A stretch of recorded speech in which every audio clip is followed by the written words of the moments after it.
This 26-year-old monster, Erin Elizabeth Ann Strotman from Virginia, was arrested on malicious wounding and felony child abuse as she was going around the Nicu breaking the bones of black babies. I cannot make this up. As if black women didn't have enough to worry about when giving birth.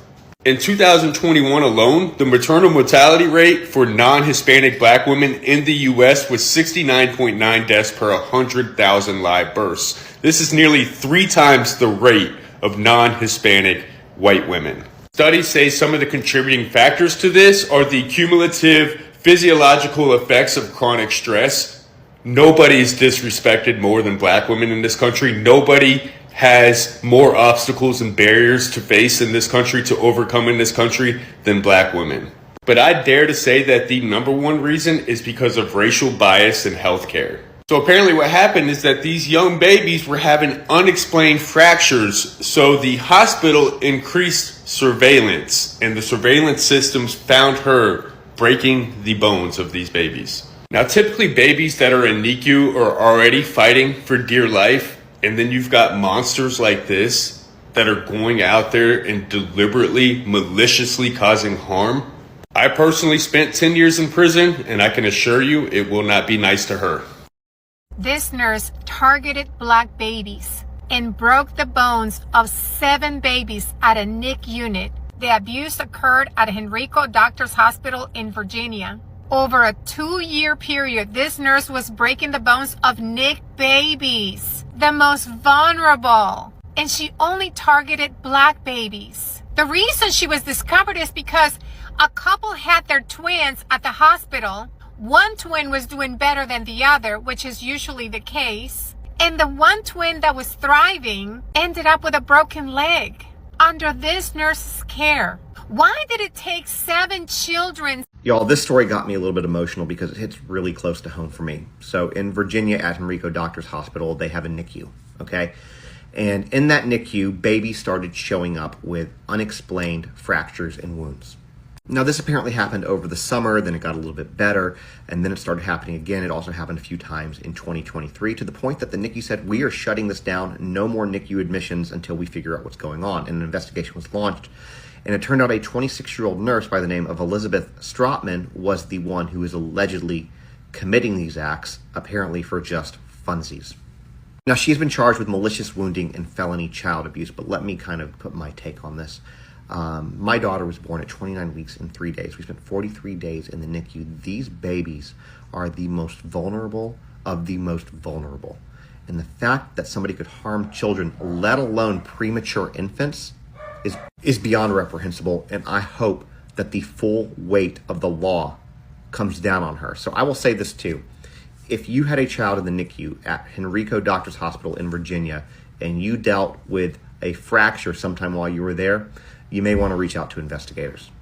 As a black disabled person that was formerly a black NICU baby, this conversation about the nurse who is breaking the bones, or allegedly breaking the bones of black NICU children, is incredibly interesting to watch play out over social media. One of the things that's really triggering when you grow up with a disability, particularly if you are black, or even like just having a disability in general, but when you're black, it has like a completely different lens to it. But one of the hardest things about having a disability and growing up with a disability as a black person, particularly if you're born with it, is there's always the question of culpability as to why you are the way that you are. Like, what happened to you? There must have been an injury that happened to you. And for like a majority of my childhood, I was so irritated and so fucking annoyed because I was like, this is just how I am. This is just who I am. I have a disability. I'm also black. Nothing in particular happened to me. Nobody hurt me. My mom knew that around 5 months old, I would be born with my disability, and knowing that, she still decided to keep me. And growing up, I don't know if you remember or even see these commercials still today, because I don't really watch like cable news or cable TV, but there were always these commercials that were like, if your child has cerebral palsy, you can sue. You can sue for neglect. You can sue for abuse at the hospital and things like that. And particularly when I had extended family over the house and they saw those commercials and I was sitting alongside them, they were always asking me, why haven't you sued? Why haven't your mother sued? And I'd be like, and now I understand, talking about disability and like the intersection to disability, and knowing that there are real and true founded reasons why Black people are mistrustful of the medical system, as well as the systemic racism that permeates it. The reason why they were asking me why I hadn't sued or who injured me was because they thought they can pinpoint the origin of my disability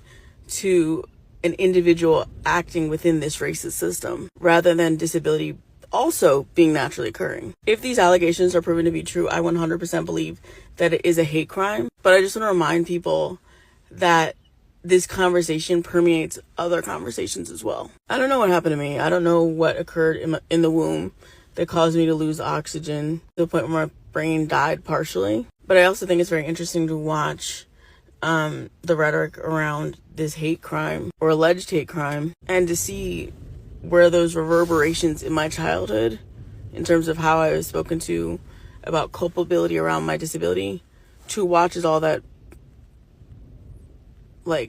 become a part of how people are processing what happened to those children. Welcome back to the channel where we uncover stories that matter. Today we are diving into a case that has left many heartbroken and furious. Let's break down the facts and see how people are reacting to this. This woman, her, she's an RN, and she was just arrested for breaking the bones of Black newborns in the NICU. 26-year-old Erin Elizabeth Ann Strotman of Virginia was booked on charges of aggravated child abuse and malicious wounding. So at the hospital this occurred at, there would be strings of 3 or 4 babies that would end up with fractures all over them, and nobody could figure out why. In fact, the hospital actually had to shut down its NICU to do this investigation, putting how many newborns in harm's way in doing so. We don't know. I do want to mention that Elizabeth Strotman was previously put on leave per an investigation into her for an entire year. I do want to mention that it was a paid administrative leave, but then the hospital brought her back, and this continued to happen. Thank goodness that some of these parents called CPS to really kick this investigation into high gear. Nurses take an oath not to harm. So how is it possible that these nurses can harm the most innocent of us? Disgusting. Jail. I would say goodnight, my precious, but this story bummed me out, dude. Yuck. Just in case you thought systemic racism wasn't a thing, let's take a look at this story of a Caucasian nurse who's been breaking the bones of NICU infants. Yes, you heard that right, NICU infants. While they're in the NICU, trying to hold on for dear life, grow, put on some weight, bond with their caregivers, and make it successfully out of there so that they can go on to live their lives. She's trying to end their lives before they even started.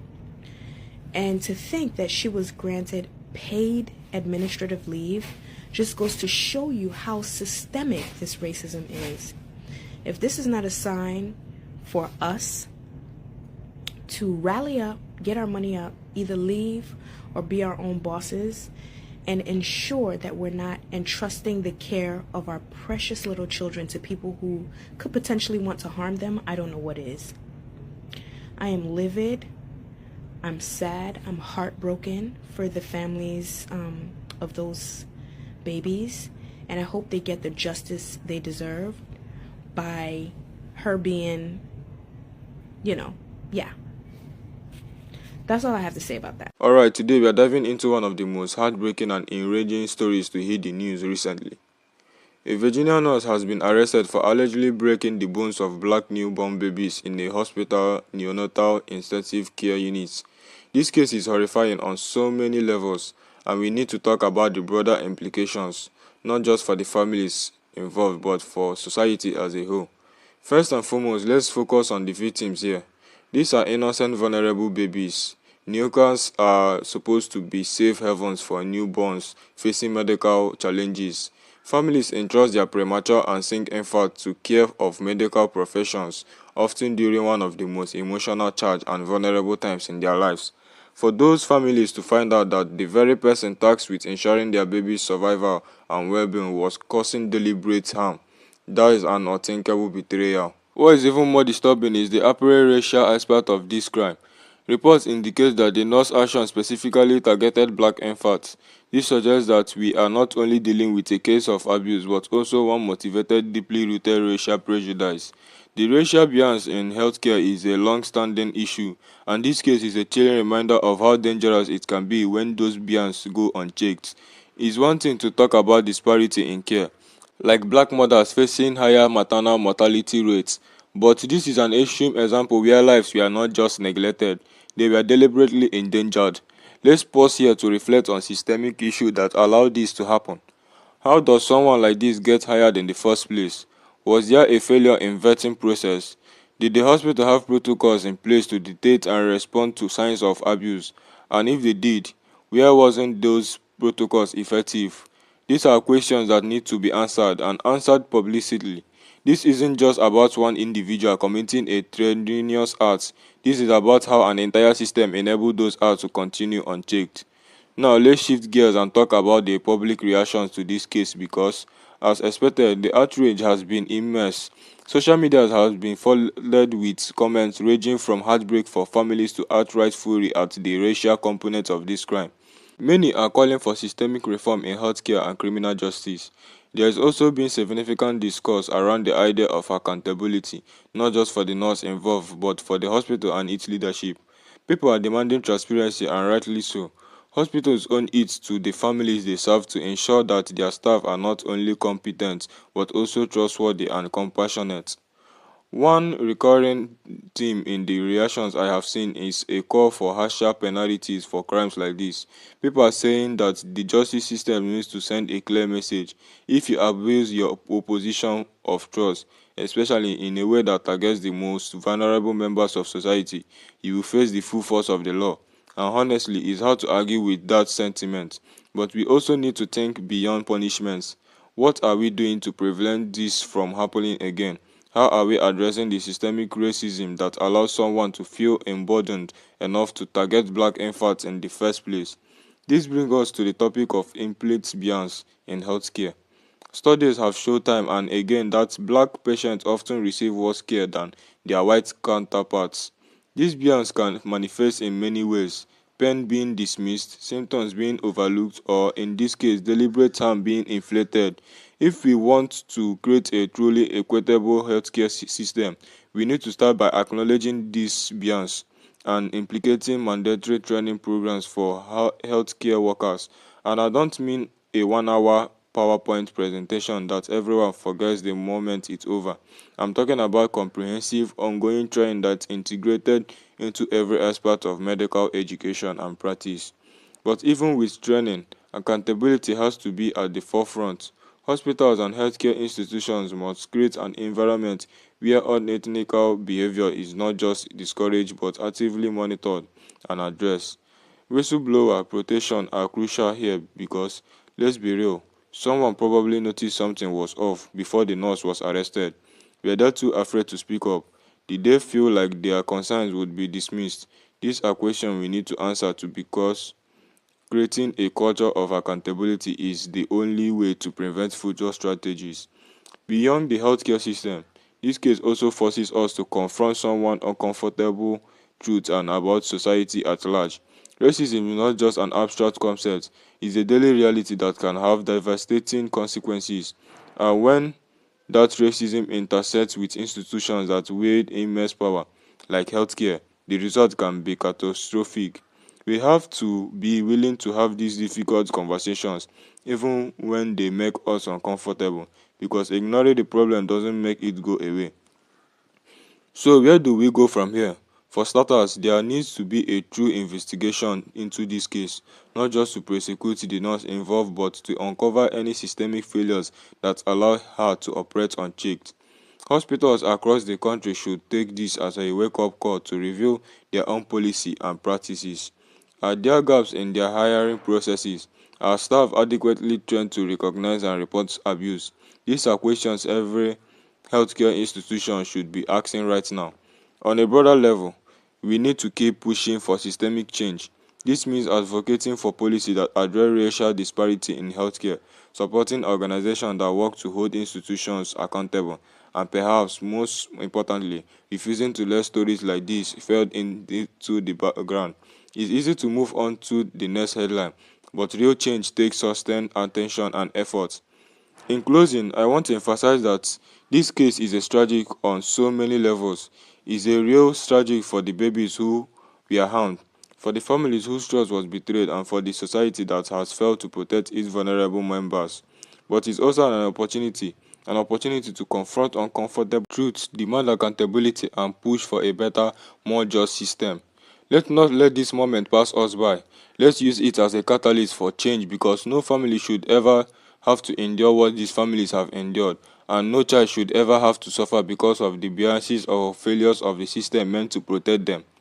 Thank you for taking the time to listen to this. Let me know your thoughts in the comments below. How can we work together to ensure that justice is served and that such atrocity never happened again?